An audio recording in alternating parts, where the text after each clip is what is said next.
Infancias Ocultas es un documental, un reportaje de la Fundación Creciendo Unidos. Yo soy el conductor de este documental. Los invito a conocer cuáles son las historias, cuáles son las verdaderas historias que se esconden y que vemos a diario, pero que quizás no están tan visibilizadas. Conéctense y disfruten de este reportaje. Hoy 25 de septiembre del año 2021 me dirijo hacia Cúcuta con la mirada puesta en uno de los problemas más grandes que vive Colombia a nivel humanitario, las infancias ocultas. Las infancias ocultas son, sobre todo, esas infancias que no queremos ver, infancias, especialmente en este caso, en este documental sobre niños migrantes, más de 320,000 niños migrantes de Venezuela, que viven, trabajan y ejercen su vida y su trabajo en Colombia. ¿Qué pasa en Cúcuta? ¿Cuáles son las historias? ¿Cuáles son las realidades? ¿Y cuáles son de alguna manera, las preguntas que debemos hacernos sobre la política nacional migratoria y sobre la política que se lleva en el país frente a las infancias y, en este caso, las infancias ocultas? Acompáñenme en este viaje a descubrir y a conocer la realidad de muchos niños y niñas que tienen que dejarlo todo y que a veces no encuentran mucho.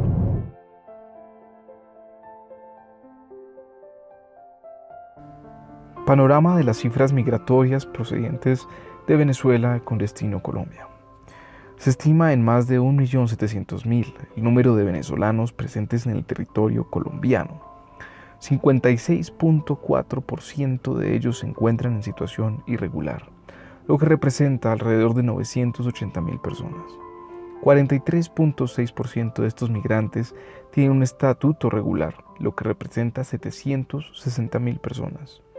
20% de los migrantes venezolanos viven en Bogotá y sus afueras, 10% viven en la región del norte de Santander y Cúcuta, 9% viven en el departamento del Atlántico, 9% en el departamento de Antioquia, 8% en La Guajira y el 42% restante que queda se reparte por todo el territorio colombiano. Gracias por estar conectados con este documental sobre las infancias ocultas. Estamos en Cúcuta, norte de Santander.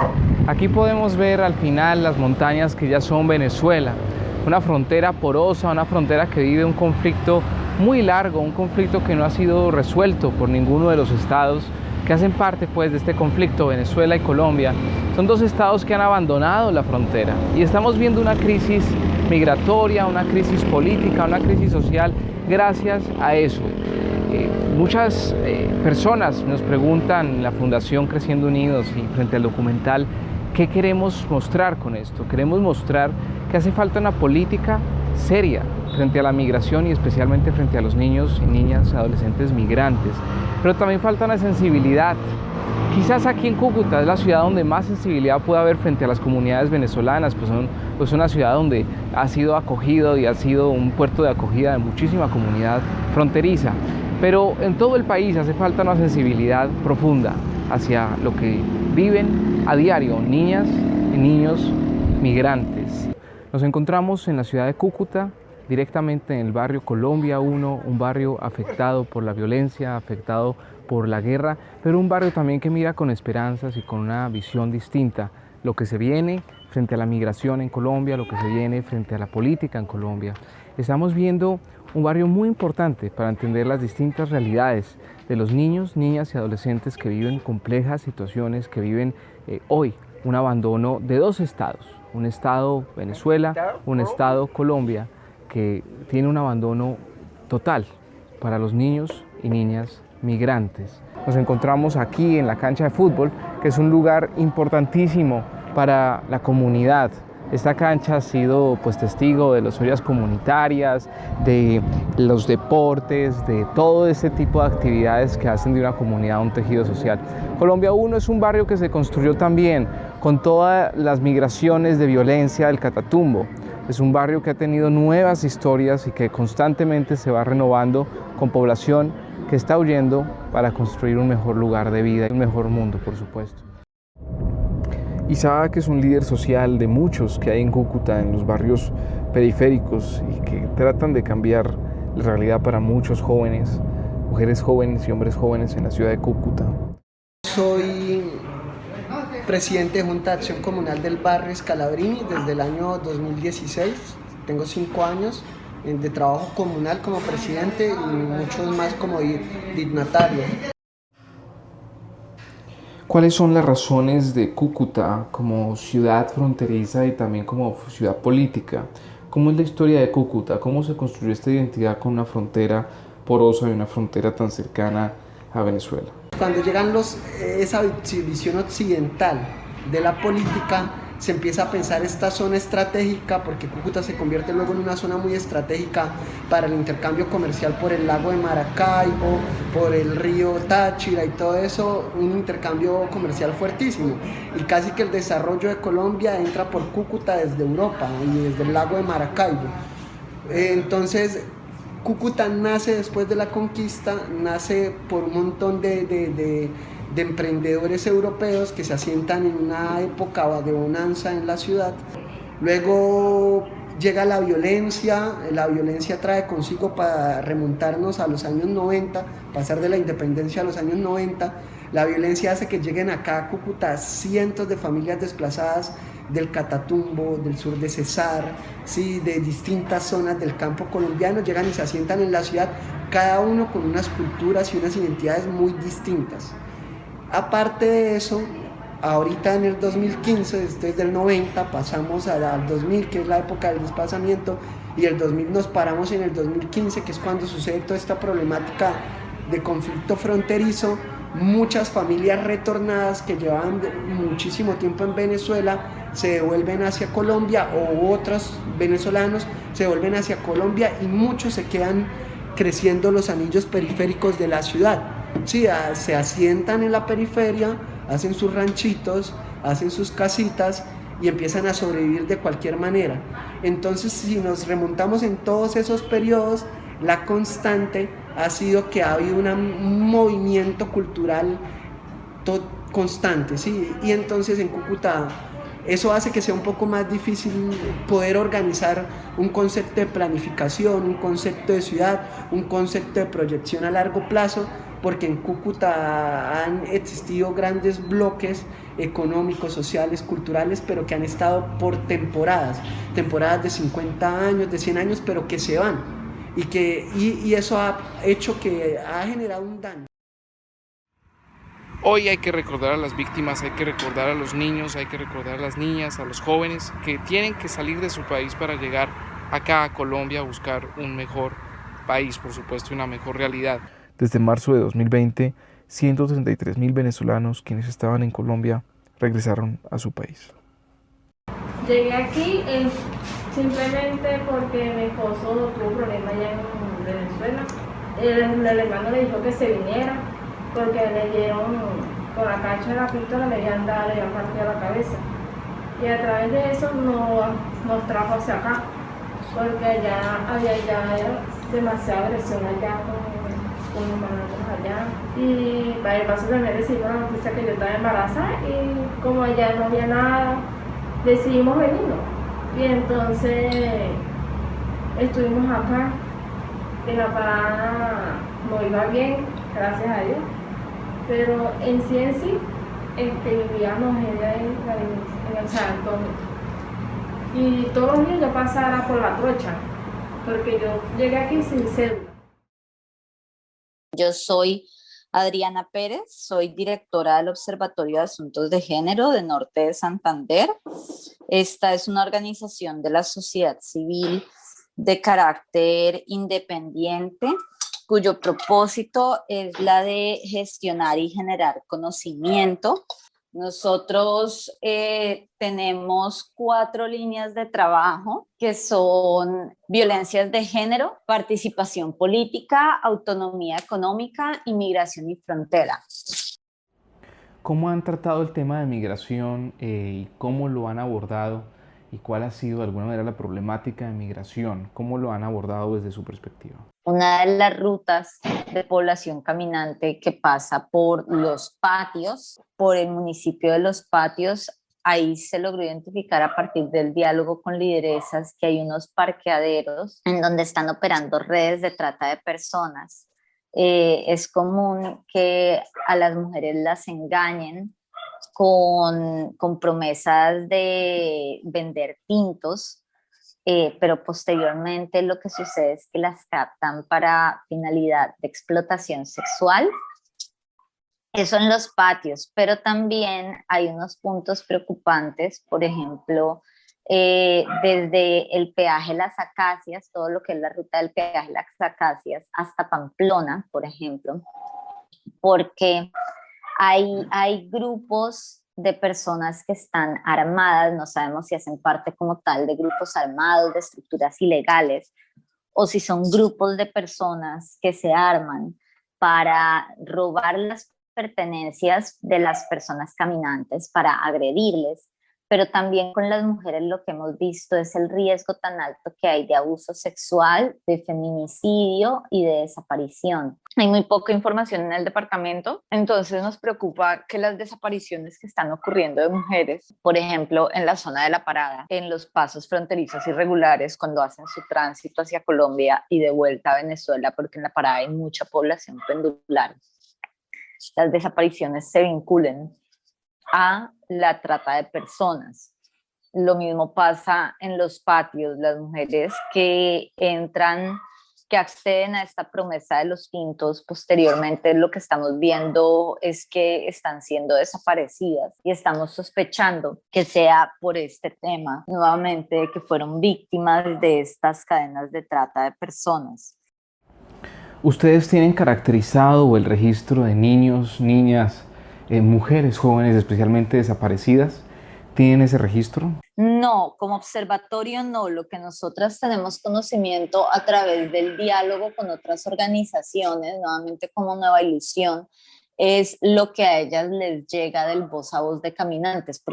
De La Parada tenemos conocimiento porque nosotras hicimos una cartografía social de La Parada con mujeres migrantes pendulares y que los pasos fronterizos irregulares, las coloquialmente conocidas como trochas, son puntos que están fuertemente controlados por actores armados ilegales, actores de carácter transnacional, que sospecha que también ahí las desapariciones de mujeres están vinculadas nuevamente a este delito de la trata de personas. Trochas como La Quinta, La Séptima, Platanera, Secreto, Las Pampas, salieron en los relatos de ellas recurrentemente como unos puntos supremamente delicados en temas de seguridad y de seguridad específica para mujeres y para población LGBT, sobre todo mujeres LGBT. ¿Qué sospechas hay ahí? Que en estos puntos de cruce estén ocurriendo toda una serie de feminicidios. Bueno, ahí sí no son sospechas porque las mujeres sí cuentan el nivel de sevicia y de violencia que se alcanza en esos cruces, donde no solo hay abusos sexuales, hay tortura, hay feminicidio y hay desaparición. En el tema de La Parada hubo algo que nos llamó la atención y es que hicimos la cartografía social del sector, pidiéndoles a las mujeres que distinguieran cuáles son los puntos de seguridad, cuáles son los puntos de inseguridad y cuáles son los puntos de discriminación que reconocen en La Parada. Ellas vinculaban constantemente la prostitución con inseguridad. Yo creo que ahí hay que hacer un análisis muy crítico de esas respuestas de por qué están vinculando el comercio sexual con lo que sería esta percepción de vulnerabilidad y de riesgo, y nosotras dijimos esto es muy probable que vaya más allá del estigma que se puede tener, por ejemplo, a trabajadoras sexuales, y lo que nos puede indicar más bien es que este comercio sexual de La Parada está siendo regulado por actores armados y actores criminales vinculados probablemente tanto a estructuras de trata de personas como a estructuras de narcotráfico. No por sobre todo porque también logramos identificar que las mujeres, como aparte las trochas, están fuertemente militarizadas, ya sea por Ejército Nacional o por policía, por fuerza pública, las mujeres están evitando cruzar en el día y se están arriesgando a hacer los cruces de noche para evitar ser identificadas por estos agentes colombianos. Esto lo que implica para ellas son unos mayores, mucho mayores riesgos de feminicidio, de desaparición, de abuso sexual o de tortura que puedan pasar en esos cruces. Sin decir, por supuesto, que nos preocupa mucho la vinculación de agentes estatales de Colombia en esas estructuras criminales. Esto es algo que nos tiene bastante preocupadas.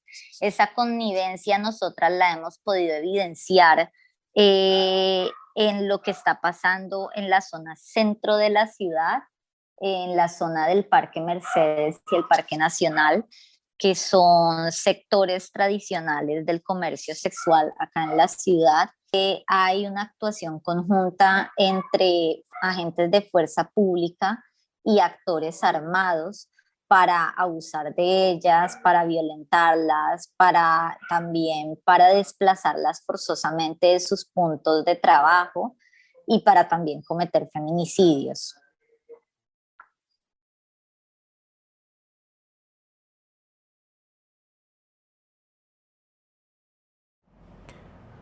Recorro estas calles y pienso lo poco que hemos logrado avanzar como sociedad.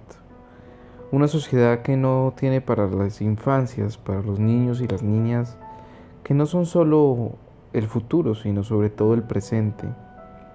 Estos ecosistemas increíbles de todas nuestras regiones, de los países tan ricos como Venezuela o Colombia, me hacen pensar en qué hemos hecho como sociedad. Cómo hemos llegado a un lugar y a construir una sociedad donde la vida parece no tener ningún valor. Siguen los edificios de la especulación, los corredores de la muerte, las trochas de la angustia. Seguimos viendo niños en los semáforos, trabajando al sol, al agua, de día, de noche, por una moneda. Seguimos viendo niñas secuestradas en trochas sin nombre y vemos los edificios de la desigualdad. Casas de 5.000 millones, casas con lagos en tierras desérticas, a escasos kilómetros de la frontera. Ahí están los bancos, ahí están los dineros legales y los dineros no legales. El dinero del narcotráfico que tiene una huella dejado en Colombia, el dinero del desfalco gigante que la corrupción ha dejado en un país rico como Venezuela.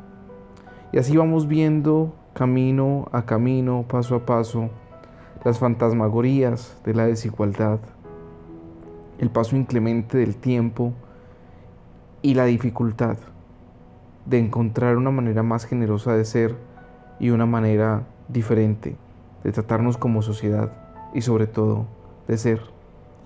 Infancias Ocultas, un documental, un reportaje que se plantea descubrir, encontrar, cuestionar, entender. Pasamos por los Cacobos, los Caobos, en Cúcuta, uno de los barrios más privilegiados. Vemos cómo los puestos y las chazas de mercado hacen parte de la realidad.